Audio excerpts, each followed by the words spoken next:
All right, hey everyone, welcome. I believe we're on episode 18 of this amazing podcast. We have a special guest today, David. Say hi, David. Hi, David. Hey, David. Roger and Jared. We got a lot to talk about and never enough time, so we're gonna get right into it. Today we're gonna talk about Edge of Eternities, what our takes are now that the set has released. We've done some drafts, and the cards are getting into the meta game. We're going to talk about the standard meta game, and then we're going to end with Spider-Man versus Final Fantasy, the great debate. All right, so to kick us off, David, Edge of Eternities, give us your take. What do you think about the set? I really like it. But like limited obviously has been really fun. It's very different from a lot of other sets in terms of like speed and what do you have to think about.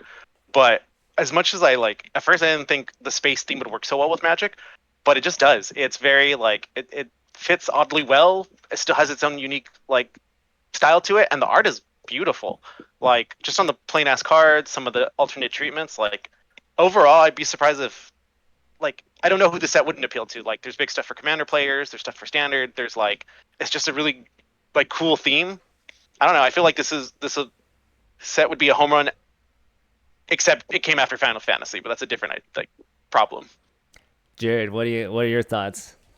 I mean, just agree wholeheartedly with everything he just said. But yeah, yeah, we all drafted it just yesterday together. That was the first time I drafted it, at least in person. Yeah, actually at all. But seeing the cards in person, and because I've played some of them on our arena, but it's just so much of the full art, cool space stuff in person just looks freaking awesome, and I really like all the art in it. Me and Roger were totally nerding out on the story, so I already knew I liked the aesthetic, and I don't know, they just made it sci-fi spacey, but it doesn't feel out of place in Magic, and it doesn't feel like a hat set. Yes, I Yeah, was going to ask that question, but before we get there, Roger, what are your thoughts on Edge of Eternity so far? I love it. I actually really love that we got into the story beforehand because there was a couple of things that happened during our gameplays that, like Sir Vondam and Halia, work so well together, and it just makes sense because in the story they do work really well together. And then the other cool thing is like you have Monoist on one side, and if you're fighting a red player, they have Kabus on their side. Green red.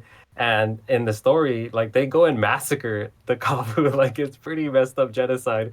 But if you're the Kabu player, you're really in it. Like I don't know if you're into the story. I'll like if I ever play that deck and I'm going against a Monoist, I'm like I have to win. Like this is retribution. So it's so much fun. It's really cool. Well, there you have it. See, knowing the lore can add to the experience of Magic the Gathering. Who would have thought? Right? And, well, anyway, it's been a stay. while too.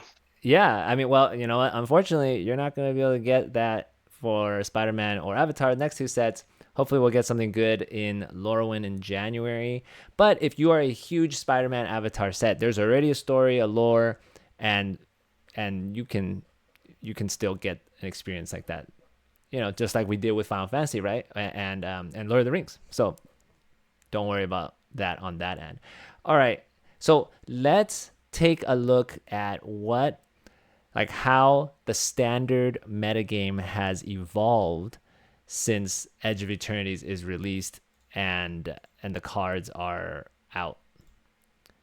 So I think we were talking last time about starting town, right? So the a lot of the lands, whatever they're called, the fast lands, rotated out. All of the pain lands rotated out with Dominaria, and now we have five shock lands, and I think we just got five shock lands, and then starting town. So I looked at, so this is right here. If you guys can see my screen, this is the most recent MTG Online Standard Challenge.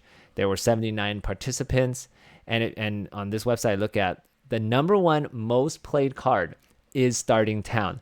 It is currently going for this price right here is not accurate, but it has shot up. Let me pull up starting town price because we talked about starting town. Was it 2 episodes ago? We were I believe so. talking about Yeah, I think the so. I think 2 episodes. lands, right? And And since then, look at Starting Town's price in the last month, 237% increase in price. 2 weeks ago when we talked about it, that was what was 2 weeks ago? Like July 18th, 22nd ish. Oh, July. so the So on market price July. actually is higher than what we just saw a second ago. Well, yeah. So, well, no, hold on, wait. So we talked about it around July 22nd. It was $20 at the time. It is currently going for the cheapest, $28. Okay. Okay. Yeah. Don't look at this. Never look at this. This is a scam by TCG Player. They want you to buy, quote unquote, direct from TCG Player, but direct from TCG Player is always double, 50, at least 50% more than what you can actually get it for.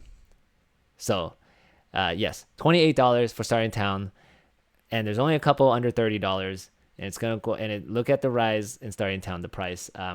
This is gonna get to 40 because everyone needs 4 of them in every deck now in Standard. But yes, so let's take a look at the decks. Look at this. Do you guys see a pattern here in the top 8 decks? 1, 2, 3, 4, 5, 6, 7, 8. This is top 8 decks of the most recent challenge. What are you seeing? That they all have Vivi. Blue. Well, they all have blue, yeah, and Izzet is 6 of the top 8. So I'm gonna call it now. Vivi gets banned in November. That's when the next ban announcement is gonna be. So if you have a bunch of Vivis, I would recommend selling your Vivis before the announcement, probably in September, October. Or if you're in the market for a Vivi and you're not playing Standard, you can probably pick them up much cheaper after the ban in November, if it gets banned, of course. Yeah, because it's not going to get banned. Like it's not going to get banned from Commander. No. Yes. So if you if you want to build a VV, I don't think so. If you wanted to build a VV Commander deck, it probably, like you said, if you wait for it to possibly get banned from Standard, its price will shoot down at least temporarily.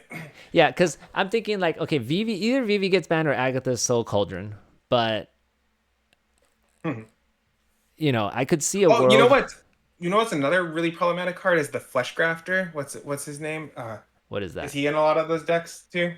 They're running Tursa, Dracononics Engineer, Mako, Steam Court, Fear Missing Out, Vivi, for Agatha Soul Cauldron, Winter Night Story, and Prof's Eidetic Memory. What's Flesh Grafter? Okay, hold on, wait. I might be remembering it. I'll figure it out. Keep Flesh Right. Sorry, Geralf, the Flesh Right. When you cast a spell during your turn, other than your first spell, you make a 2/2 zombie token. And when a zombie token ETBs, put a 1/1 counter on it for each other zombie you control. For each other zombie that enters your control this turn. And it basically goes super well into cantrip decks, which everybody's playing with VV already anyways. Interesting. None of the decks play that. Oh, okay. I've played against it a bunch on Arena. And when they play that with Soul Cauldron, and he puts counters on all the zombies for you. So whatever you've done, even if it's not VV, if it's VV, I've played against it with. Basically, once he's out and Vivi and the Cauldron, you're dead. The turn's never going to end because he keeps getting a new Vivi every time he casts a spell, and that Vivi taps. Like, you can save one Vivi and keep getting more mana. They just never run out of mana, and the game's over. Interesting. But he's an interesting one, Geralf. Yeah, but maybe I don't know. I'm playing lower end right now. I'm not playing very high Standard, so maybe he's not good enough at the higher end of Standard. I don't know. But he's powerful. He's annoying. David, Roger, any thoughts on the Standard meta with Edge of Eternities or with about Vivi and the potential banning? I actually don't. I'm not confident it'll get banned. Mostly, well, for a couple things, like, one, it's like a super iconic card from the most recent set, but also it's in the middle. So the November ban announcement is in the middle of the RCQ season, which is 2 Standard formats in a row. They've shown that they've been pretty gun shy about banning stuff during the RCQ season, for better or for worse. And November is in the middle of the second set of like standard RCQs. So I don't know if they do it. I think it'd be a good shakeup, but like a couple challenges where the top deck is already like a known quantity, like people are lazy and will just play whatever. It's like, if you're playing in a standard event next week, you're gonna be like, well, I'm just gonna play Vivi because it's the best deck, right? But everyone's gonna have that idea. So until someone innovates, like, I don't know, I could see Wizards making excuses for it. Maybe it'd be a better format without it. But I think it's one of those, like they've shown in the past, like we'll just let it ride until we like shake up everything completely. So I'm not super confident, but I'd prefer to be wrong. And on the financial side of things, I don't remember where I heard this, but because I mean, there's gonna be a reprint run of Final Fantasy at one point. Is that true? Well, yeah, they're gonna reprint all play boosters of all sets that are currently in standard. But they eventually stop, right? Yeah, obviously, like, Yeah. but they recently just reprinted Wilds of Eldraine. That's pretty old. Oh, that's And pretty old. Okay, because and Rainbow. I'd heard the argument that they were probably gonna wait a year because that's when enough of the hype was down and they would have really kind of emptied out their, their cash, Their stock. And they also their stock. recently, pretty recently, they reprinted Phyrexia Albion, which is no longer in standard. Interesting. Okay. So anything, maybe that's there's a no moot point. like set rule of when they will reprint something or when they will stop. I really think it's just dictated by, can they make money off of it? Mm-hmm. Also a huge lag time to decide, okay, is it worth it? The logistics. They're trying to print other sets at the same time. Like, Yeah. by the time it comes out, it could be too late. Although Final Fantasy is going to sell regardless. Like, Yeah, I don't think it. Yeah. because they're not doing another run of collector boosters, right? But Well, we they're don't doing know. more of the play boosters. We don't Oh, know. okay. Okay, so it is officially announced that they will have a holiday release of Final Fantasy. The largest speculation right now is people think it's going to be a Chocobo bundle, whatever that means. But anything's possible. They could do what they did with Lord of the Rings and just make a whole separate set of collector booster boxes, which would be absolutely crazy. What's interesting is I think that there's also just another thing we haven't thought about, and what about unbannings? What if they do bring back Beanstalk because it's the one card that can fight against these VV Silicon decks, and it can make a lot of other decks probably more viable since we have the warp mechanic, and then we're gonna have the Spider-Man mechanic also. What's it called? The Spider-Man where you pay it Slinging. not for its cost. Web it's web slinging, yeah. Yeah, I mean yeah. that's it. That's interesting. If they had all the Beanstalk decks and the mouse aggro decks and the VV decks, so which one's better? Wait, right? Just no Corey Steel Cutter, right? Yeah, maybe no. That's never maybe no coming back. Force Skull Cutter. Yeah. Or I mean, Awakening, because Abuela's Awakening. Omniscience. Yeah. Oh, Yeah. admissions. Yeah. I don't know. That is an interesting thought, Roger. I'd actually be kind of interested if they did that. Okay, wait. I want to revisit a topic we were talking about last time with the land. So when we were talking about Sparding Town, we were comparing it to that new land in Spider-Man. Mm-hmm. Does anyone recall the name of that? Multiversal Passage. Multiversal Passage.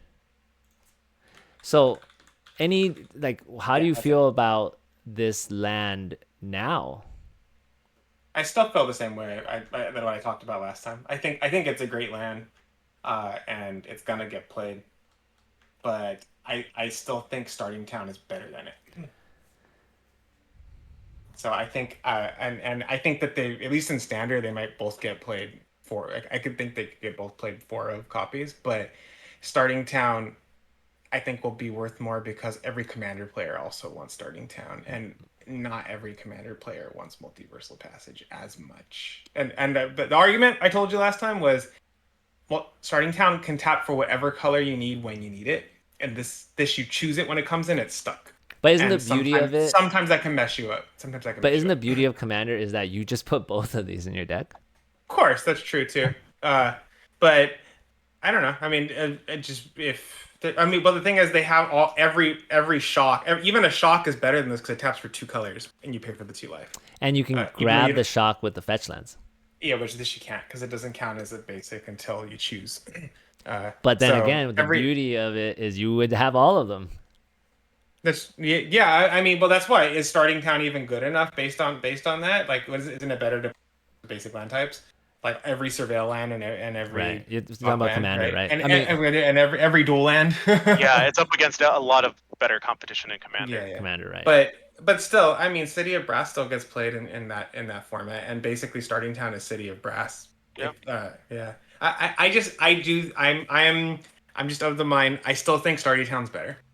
It can deal more damage to you over the course of a game, but even whether it's standard or in Commander, games aren't lasting that long. So even if you played it on your first turn and the game went for 7 turns, it could deal you 7 damage over the game instead of 2. But that 7 damage might have won you the game because it gave you all the mana fixing you needed at every moment. Yeah. That's the way I see it. All In right. terms Well. of standard, Oh yeah. Go oh ahead. my bad. Go ahead. Go ahead. Well, I think- last thought. Okay. So they're releasing the shocks and they have this, and like the shocks should be the next fight should be coming out soon. I wonder if there's something like coming up with like basic land types like domain or something to care about that, because that's like a thing that they're very hesitant to print like things with land types because of the fetch lands. So this is like a good way to do it if you just want land types. I don't know. I feel like that's a plant for something else. I don't think that in terms of mana fixing it's very good, but I like seeing stuff like that where it's like, oh, what are they seeding for the next set, and then see how it pays off. Interesting. Yeah, that's really Yeah, interesting. we got Lorwyn, and what's the other set? The other Strixhaven? in universe and Strix. So I don't Huh. think the rest of the shocklands will be printed until at the earliest. Like it's gonna be in universe, so it's gonna be Lorwyn Yeah. or Strixhaven. You know, And I don't original think Lo- it's gonna be Strixhaven because it doesn't. The colors don't align with the Strixhaven Don't line up with skulls. it. Yeah, I think it's gonna be Lorwyn. that would make Because sense. think about like the yeah, black red is goblins and they didn't print black red. So if it comes out in Lorwyn, they have the black red goblins and then they also print whatever the black red shockland is. Blood What's Crypt, right? Lorwyn's full title too? I don't know. You know, like you don't know the name of the set, Lorwyn something. I don't even know how to spell Only Lorwyn. because Lorwyn I think. Eclipse. Okay, yeah, because original Lorwyn I think was monocolored, but then they did Shadowmoor right after it, which was the first time they did hybrid mono symbols. I think maybe I don't know, but either way, it was multicolor. And Shadowmoor is like Lorwyn at nighttime, like when the moon is flipped everything around or something like that. But if it's called Eclipse, then it's not gonna be a monocolored set. It's gonna be some version of the Shadowmoor / Lorwyn. That's why I wanted to know the name of it. Says, wow, look at this. And- Roger, we're going to need a deep dive into this. It's gonna be Invasion awesome. of Lorwyn shows that the Phyrexian invasion took place there and they defend themselves with the power of lands. Possible hint at land theme. With Lorwyn eclipsed, however, we're looking at these two different worlds in shock with one another, with quicker cycles of day and night and permanent conflict between people from both worlds. It'll be fun to see how day and night elves deal with one another, and if there's going to be an Please alliance. don't bring the day and night mechanic back, though. Please Yeah, don't tell me to that bring was the day and not- night. Set mechanics, we don't know. So this is from Draft Sim. We don't know anything about the set, but return to Lorwyn block, Lorwyn Morningtide, Shadowmoor, Eventide. We can consider old mechanics that are likely to return. Blah blah blah blah. Yeah, blah. what's interesting is Watsy's take on all of this, because what I can tell you about the storyline, it kind of gave the Phyrexian all will be one kind of gave them this trajectory where if you're going to revisit a plane, you have to talk about how they're rebuilding after the Phyrexian invasion, because the Phyrexian invasion invaded everybody and everyone had their own sorts of like calamities and decimations. So we're going to see this with Strixhaven rebuilding. We're going to see this with everyone. So it's going to be like following that same path, but building on a prior story. So yeah, it's going to be super cool. So it's super interesting. Tribal spells or kindred or whatever they're called now. That I could see them bringing that back. evoke. Evoke. That's a powerful mechanic. That's like warp. That's a Right? good mechanic. Yeah, it's similar to It's Warp. similar, It's- yeah. I think Warp's technically a little bit better because you can recast it. Evoke, they die. Prowl. Yeah. Remember They're not Prowl? gonna bring back Prowl. Do you Remember remember Alf? Prowl? Reinforce? Reinforce? Nah, I don't think Reinforce is not very great. Untap? Untap? Nah, they're not gonna do untap. No, they're not gonna. No. That's too. There's several broken cards with the untap ability. It was a cool idea, but yeah, it's Yeah. too dangerous. Color matters. Whenever you play a green spell, As long as enchanted creature is green. Whenever you play a spell that's both green and blue. I -1, could -1 see that. I guess counters. that makes sense. Wither, persist. Persist is broken. Wither, I don't know. I don't know if they're gonna do Wither there. Persist is super broken. Kinship. I doubt Chroma. it. Chroma. Chroma's just devotion though, so they might use devotion. Ah, devotion. Interesting. That's Or a maybe cool that's a mechanic. good. No, it says Maybe that's a Chroma can good do place. things devotion can't. Yeah, I know that they talked about and like designed about how devotion was basically like they're fixed to it because Chroma was all over the place. It can do certain things, but it was a lot clearer just to count like what's on your board. So I don't know how that'll work, especially if they can do like hybrid mana symbols. Retrace. And, Retrace could, it could do. Champion, I don't think it was very good. I remember Clash. it- I liked Clash. I thought that was fun. Clash is fun. Forgot about champion. Yeah, Champion's not powerful enough anymore. Because I remember we went to like a big pre-release for Lorwyn because this is also Oh. the original set with Planeswalker. The first Yeah, I Planeswalkers were in remember Lorwyn. that. That was one of the Yeah. last few where they did those at like the convention centers, right? The Yes. pre-release. Yeah. That's what, Remember but that. I remember I had the Kithkin champion and that thing did work, but I just don't think it would be good enough anymore. I didn't do good. I think Eugene got like top 10 or I top don't 5 know. or something I can't like that. remember. You got really far. I don't remember. But anyway, interesting. All right, we gotta move on. Okay, so we're gonna talk about Spider-Man, the Infinity Stone. Whoa, look at this. Damn. Look at this. The Infinity Stone. What do you think about this? It's gonna be a super chase card. It's the Soulstone, right? So let me pull it up. Here it is. I watched somebody mentioned when they analyzed the different stones that I can't remember the name of them off the top of my head, but that it's interesting how they're obvious. There's 5 of them, right? 5 main ones, I guess, and it's that or 6 of maybe 6. So that was gonna I be don't know. like Let's consult the art. How many? 1, 2, 3, 4, 5, right? Oh, 6 is one on the no, thumb. and then the thumb. Okay. So that could be every color plus a colorless, stone, like a colorless mono. Or a 5-color stone. Oh, I didn't think of the one on the middle. Oh, that's true Yeah. too. Didn't think about that. But Dude, they're totally gonna have a card. Okay, so sorry. You finish your thing, Yeah, it's okay. and I'll go. Go ahead. No, the only thing was that the names of all of them, a lot of them were very blue sounding. So it's just going to be interesting what they choose. The different stones, what colors they're going to be, because a lot of them sound like blue abilities, like reality and like mind stone, or I can't remember the name of all of them, but a lot of them sounded very blue. Go ahead. Is this the stone that's in Vision's head in the movie? Wanda No, and Vision? that's the Mind Stone. That's the Mind Stone? Okay. Yeah. What is the stone that was in Loki's Tesseractor, that cube that he had? The Tesseract is the Space Stone, and the Scepter is the Mind Stone. Loki had 2 stones? They kind of retconned it where he had, like, in Avengers 2, it's like they realized the Scepter had the Mind Stone, and that's why they created Vision. But the cube that he was looking for is the Space one. Ah, I see. Look at that though. Space and mind and reality. The reality's one, right, David? Is that Yeah, one? and the Time Yeah. Stone. Yeah, they all sound blue. Right, those are all blue keywords. Huh. Interesting. And then they chose this to be the black one. Makes the most because sense. you have to kill somebody to activate it. This right? is Or what that's he the one used that's the one that to- Hawkeye dies for or whatever. No, was it Hawkeye? Yeah, it was Black Widow.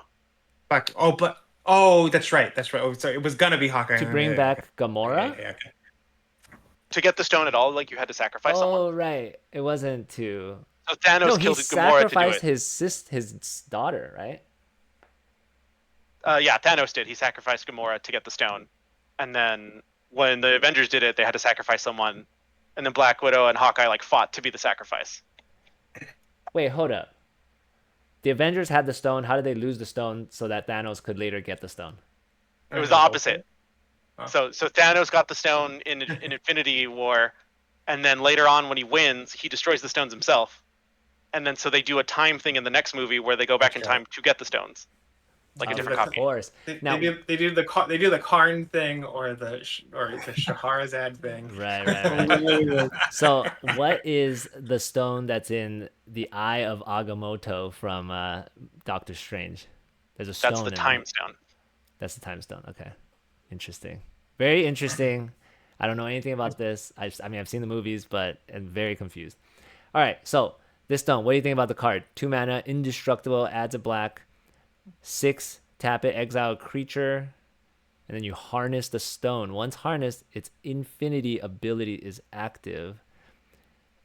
At the beginning of your upkeep, return target creature from your graveyard to. So that means you tap 7. So you tap 7, tap it, exile any creature.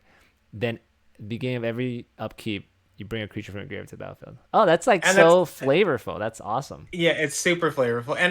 But that ability, it's instant speed. So you can just at late game save it for when somebody's gonna remove or to exile a blocker that you have.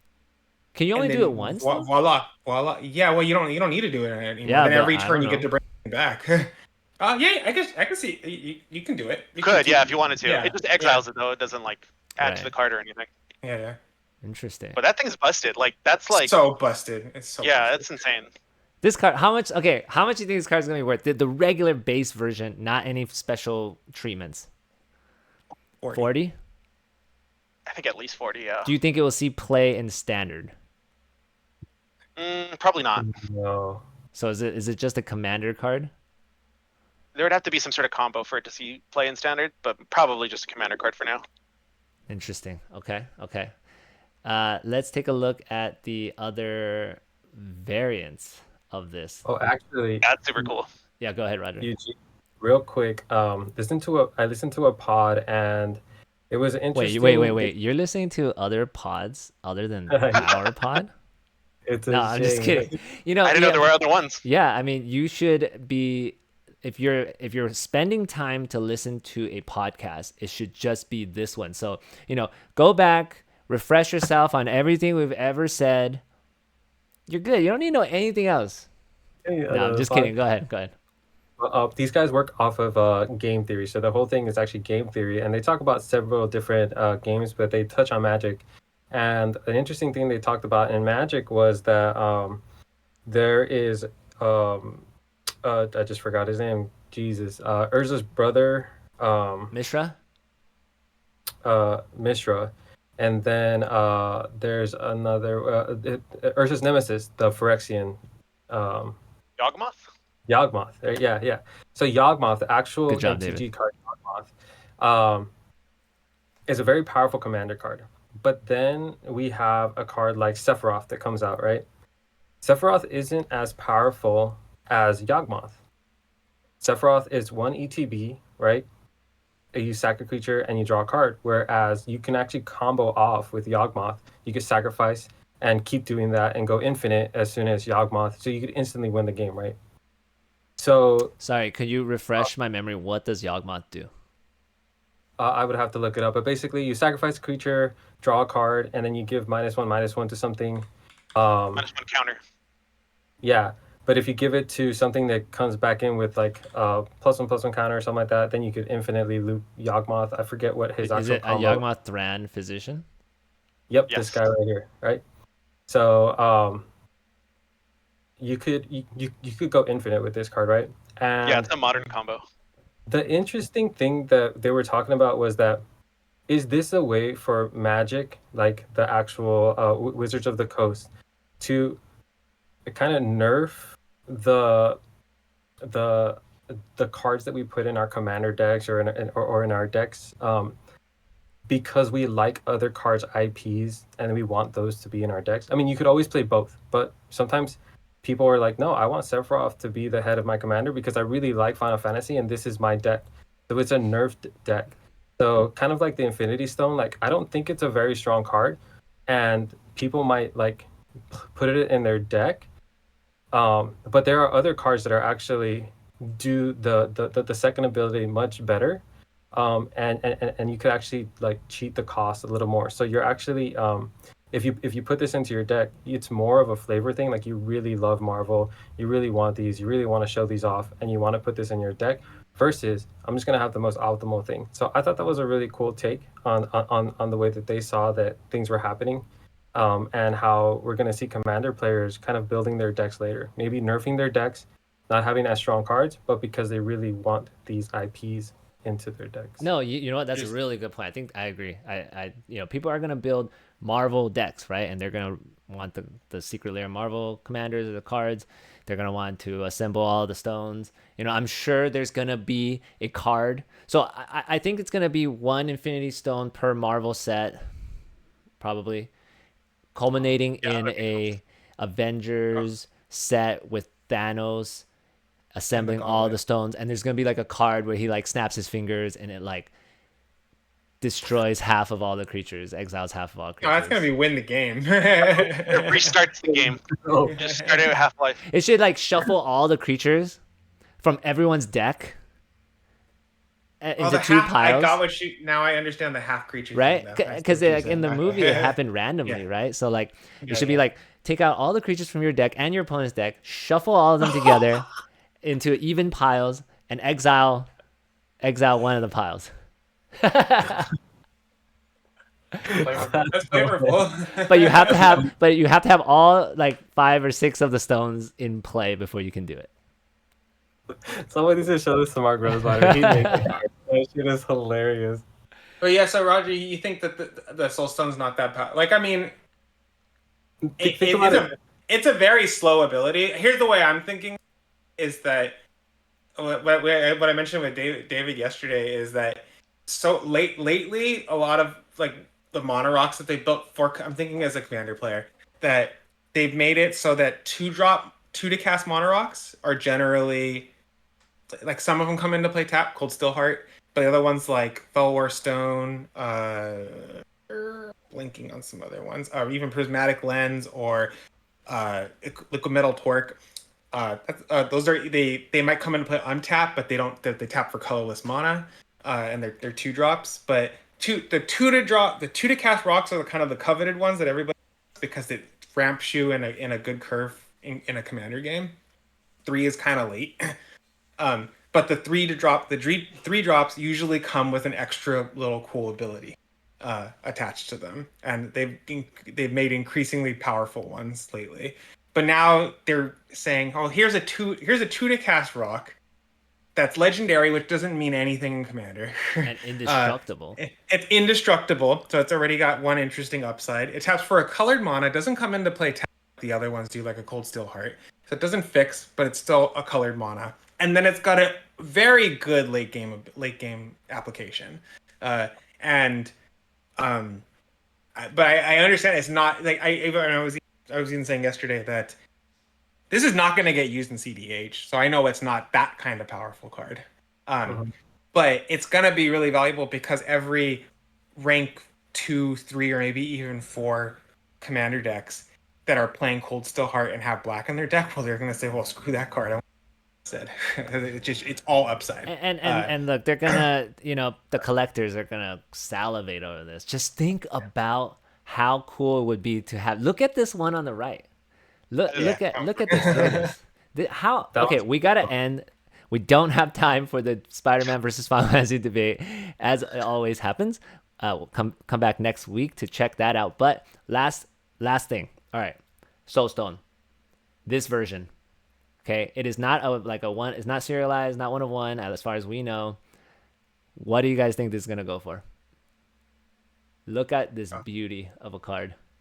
I mean, terrible at pricing. 200. People. Wait, you said a 1 of 1? No, it's not. It's not a 1 of 1. It's not serialized.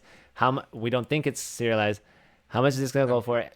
Given that like this is Universe Beyond, there are the collectors out there. People are gonna try to get all 5 or 6 of these. Here's one. $7,000. I'll give you guys one price point to kind of compare it to. That Singularity foil Cythera from Edge of Eternities. Yeah, that's what I was thinking. I think that's like around 2,000. So David, you can please revise your guess. I think it's at $1. least 2,000. I'm gonna do the Price is Right rules. You guys are gonna go bet over, and I'm gonna bet under. So $1. I think because the black chocobo went for 5,000, this is easily gonna go above that. Where is the black chocobo right now? Let's see.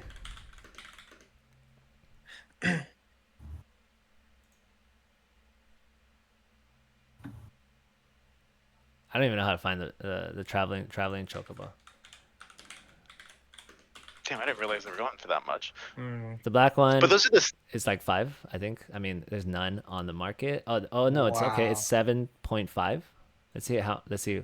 Yeah, 7.5 right now. Yeah, And so I those- think it's gonna go way higher than that. You think this is gonna be more expensive than the black chocobo? Yeah, I think so. Only because of they're both strong IPs, but you can collect multiple of these chocobos, which is Yeah. awesome.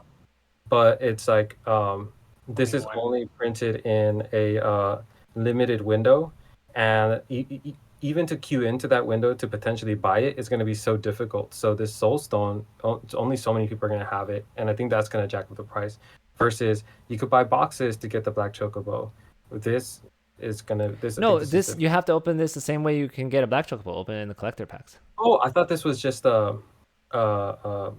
Universe Beyond sale. Yeah. Oh. No. Like this is gonna be in the Spider-Man collector packs.